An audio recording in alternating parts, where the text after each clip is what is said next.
ኣብ ቅድሚ ኣዲኣ ካብቲ ጉብዝ ንድሓር ክዳና ምውፃእ ከይተረፈ ትስከፍ ዝነበረት ጓል ከመይ ኢላ ኣብ ቅድሚ ዘይትፈልጦ ሰብ እሞ ኣብ ወዲ ክተውፅእ የአዳዋ ኣንፈጥፈጣ ቀጥቀጥ ኣብዝሐት ከመይ ኢሉ ኢዳ ነቲ ክዳን ክሕዙ ኣጆ ከይተፍርሒ ብምባል በድሕሪኣ ኮይኑ ነብሱ ናብ ሕቖኣ ኮፍ መበልያ ብምፅጋዕ ፀጉራ ክድሕሳ ጀመረም። ከምዚ ኣብ ደገ ዝሓደረ ዝሑል ማይ ኣብ ነብሳ ዝተኸኣወ ነጢራ ክትርሕቕ ፈተነት።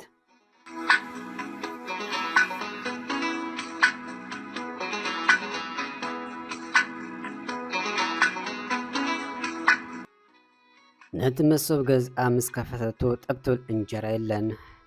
ናብቲ ድስቲ ኣቢላ እውን ሓሰስ እንተበለት ወይከ ናብታ ብሕማም ተሰኒፋ ተጨቢጣ ደቂሳ ዝነበረት ኣዲኣ ጠመተት እሞ መሊሳ ነታ ፀባብ ገዝአን ብኣይንታ ድሕሪ ምቁላል ቦርሳኣ ካብ ሕቑኣ ብደዋ ናብ ምድሪ ፈንያ መዓረ መዓሪኡ እርኽ መሽላ ታህናኽኒኻ ነበአት።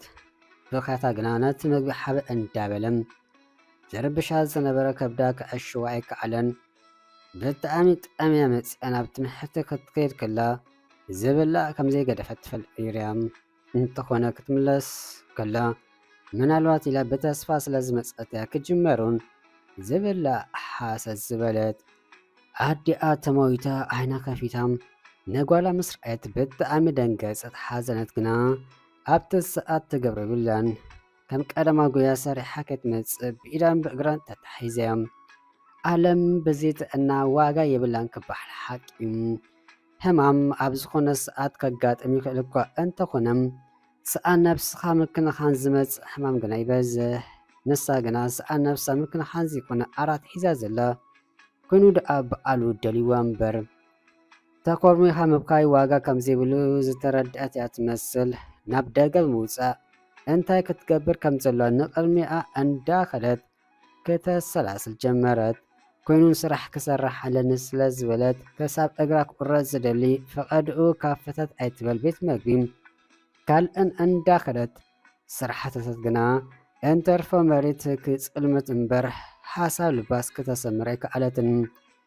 ተስፋኣ ቁንቁል ኣፉ ተደፊኡ ብስልቹ መንፈስ ናብ ገዝኣ እንዳተመለሰት ከላ ናይ መኪና ጥሩምባ ስለ ዝሰንበዳ በስንባደ ግልፅ ኢላ ፅገ ድሕሪ ምባል መንገዳ ቀፀለት። መኪና ግና መንገዲ ኣይገበረትን። ኣብ ጥቓ ምስ ቀረበት ደው ድሕሪ ምባል ፅብቕቲ ፍጥረት እንታይ ደኣ ኣብ ማእኸል ፅርግያ ገሊኦም እባ ከይልኩምኺ ምስ በላ ቤትሮ ናይ መኪንኡ ከፊቱ ሓደ ገዲ ካይገበረትሉ መንገዳ ቀፀለት። ንሱ ግና ስቂሉ ክኸይድ ኣይመረፀን።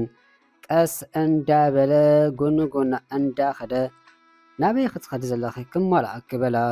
በቲ ዘላቶ ኩነታት ናብ ድላይ እንተዝወስዶን ጉዳይ ኣይኮነን። ንኣኸ ምስ በላ ግዳም ደው ድሕሪ ምባል ዘረባካ የብዝሐት ስራሕ ክትረክበለይ ምስ ከኣልካ ዶ ምስ በለቶ ንዕቕሊ ፅበት እንታይ ስራሕ ስራሕ ዝቐልል መልኡ ንእሞ እተዊ ክንዘራረብ ምስ በላ ካልእ ግዜ እንተዝኸውን ነይሩ ፈፂማ ኣይምስኣቶትን ነይራ። እቲ ምንታይሲ ኣዲኣ ቀፃሊ ብምቓዳን ከጋጥማ ዝኽእሉ ነገራት እንዳነገረ ስለ ዝዕበየቶም ኣብታ ሓዳሽ ትመስል መኪና ኣትያ ኮፍ ምስ በለት ክንደይ ዕድመኺ ክብል እዩ ሓቲትዋ። 16 ክንሳእ 20 ክትብል መሊሳትሉ ነዋሕ ነብሳ እውን ብነብሱ ምስጉን ስለ ዝኾነ ከተኣምን ትኽእል እያ። ፅቡቕ እምበር እሞ እንታይ ዓይነት ስራሕ ክትሰርሕ ደለኺ ምስ ሓተታ ራይ ስራሕ ይኹን እምበር ዝኾነ ዓይነት ስራሕ በጃሕ ቀልጢፍካ ርከበለይ ምስ በለቶም ከም ዝረክበላ ቃል ኣትዩ ኣብ ከባቢ ገዛውቲ ኣብፅሒዋ ቁፅሪ ቴሌፎኑ ብምሃብ ፅባሕ ግድን ክድወለሉ ከም ዘሎ ሓቢሩ ተፋነዋም።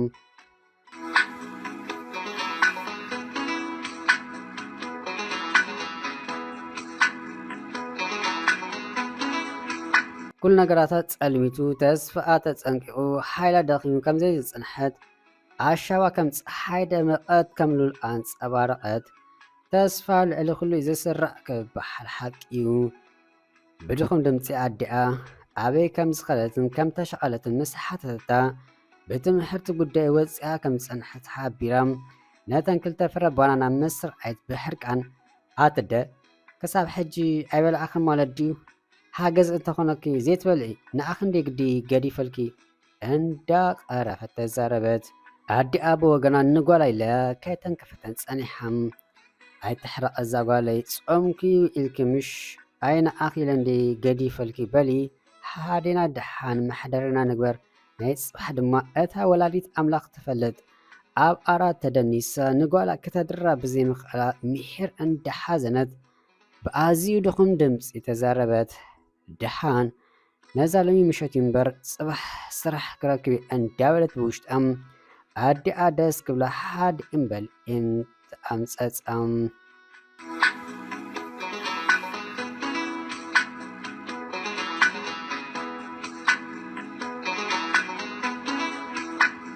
نصبحتو دحر فداس بناي قدنا تليفون مستولت لهم دحر كلتا ساعات أب حدا معرفو أجايش أف دقا كتصنحو حبيرو تفانوم بتقومي كبدا ديفيز أبورس أي إتيا كداناك أيرا أب تستب حالة تبوتا أب ساعتا مسبسحت دمس ترمبات أويو نابتا قدمي أمشت زعات وتا مخينا مس آتوت قدمز آجرة سراح الرقيب كاليدو كتولي حتيتاتهم كم زرخبلا مس حبرا بحاجوس فهنج حجوس بلد بتأمك أمبر أنت قلنا سراح كأتوك أنت قينم نسخن أمساياناتو جلو ألات كتفتسون ليخي بازي أنت تسمعي إنا صباح كتجمرت خيلي خمس بلام زخون يكون كسمع معي طرح أنت ينقر أن مسبلتو مسنا يدمق في الشخط عم سحابو قصتو زيبلو نحانت جيزي مساي كدك إسي خمس بلام كرد أصل زيك على مالت مسبلتو مالت دعم عبز تركيز اللقي معرف عقاش آتنا تصبو جيزين حلف مسبلام دليت انتي مخانو سلاسترد أشعس اتحاقوس بحاقوس كوينوس حاقات نقلاتو خمسل جيزي وسدن كتزارة بيتسمعت بقى بدحريو دمس أتف كتسرحي عدل خنزل لخ مثلا أمو أبز ماكينة أنت تقبر لخ وردي مسبلا بات أميت زفات إذن بركة بدم بات دما أتحمتي أدي أسلس ترأيتا كتور ريت رأيتن آتنا حكي مسبلا بجاها حمت عدلتني أنا كموتات أيفلتني سئل كان دو قدا سرح يأتوني لا كبدو كتبلقو فتنت أكواد ولا حدا كموتات أيفلتني تبل قال مس سمع زيادة حريفهم سمعي خلاخي إذا نبر العالم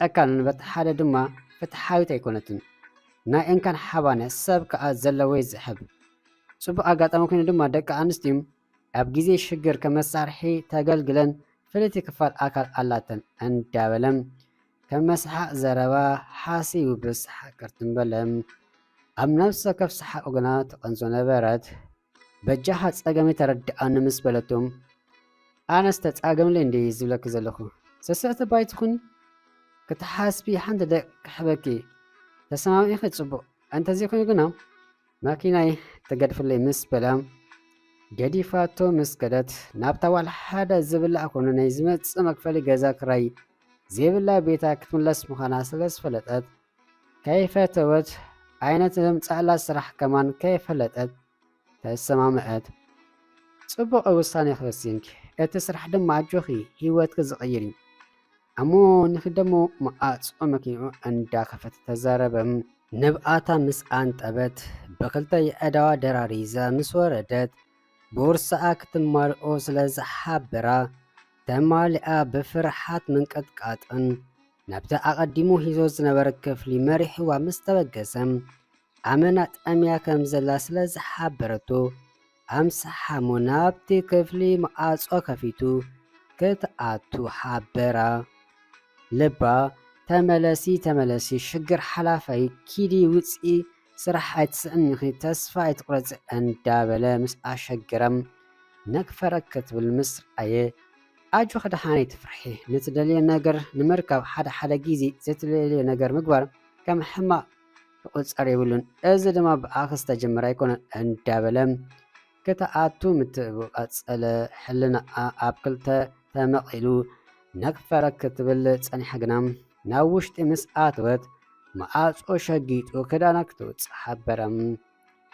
ኣብ ቅድሚ ኣዲኣ ካብ ትጉብዝ ንድሓር ክዳና ምውፃእ ከይተረፈት ትስከፍ ዝነበረት ጓል ከመኢላ ኣብ ቅድሚ ዘይትፈልጦ ሰብ እሞ ከዓ ወዲ ክተውፅእ የአዳዋ ኣንፈጥፈጣ ቃጥቃጥ ኣብዝሐት ከመኢሉ ኢዳ ነቲ ክዳን ክሕዞም ኣጁ ከይትፍርሒ ብምባል ብድሕሪኣ ኩኑ ነፍሱ ናብ ሕቋን ኮፍ መበሊኣ ብምፅጋእ ፀጉራ ክድሕሳ ጀመረ። ከምዚ ኣብ ደገ ዝሓደረ ዝውሕሉ ማይ ኣብ ነብሳ ዝተኸኣወ ነጢራ ክትርሕቕ ፈተነት። እንተኾነ ክገድፋ ስለዘይኮነ ሃይሊ ከይተጠቀመ ብልስሉስ ቃላት ኣደፋፊሩ ድሌቱ ንክፍፅም መንገዲ ኣብ መፅርዓ ዳሓበ። መወዳእቱን ስለስተሰኣረት ነቲ ብጌጋ ከንፈር ወዲ ዘይፈልጥ ከንፈራ ምስቲ ትማል ዝተላለየቱ ከንፈራ ኣጋጭወተን ሰብናታውን ብኣጻብዕቲ ዘይትፈልጦ ጋሻ ሰብ ክድሕሰስ ጀመረ። ድሕር ቁርብ ግና ክትብል ኣብ ዘይትፈልጦ ስምዒት ስለዝኣትወት ድሌቱ ከፍፅም ስለዘይተፀገመ ሓሳብ ልቡ ኣስመረ። ናይታ ዋል ሓደ ዘይትፈልጥ ጓል ገዛ ክብረ ንጽሕናኣ ወሰደ።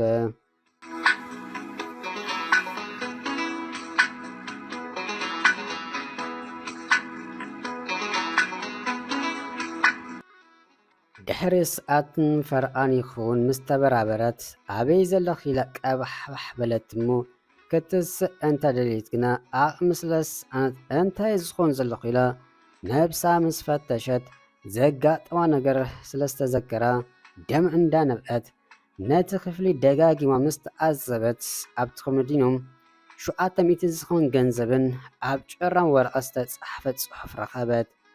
ኣይትፅበይኒ ኣይ ክትረኽብንኺ ዝብል ምስ ኣንበበት እቲ ክፍሊ ክጭደቕ ክሳብ ዝደሊ ብዘለዎ ዓቕሚ ወጨጨት። ድኹም ጎና መዝሚዙ ብዘይድሌታ ድሌቱ ገይሩ ምስዋሩ ምሕር ኣበሳጮ ሓርቀት ግና ትገብሮ ነገር ኣይነበረን። ዝተኸዓውን ኣይሐፈስን እዩ።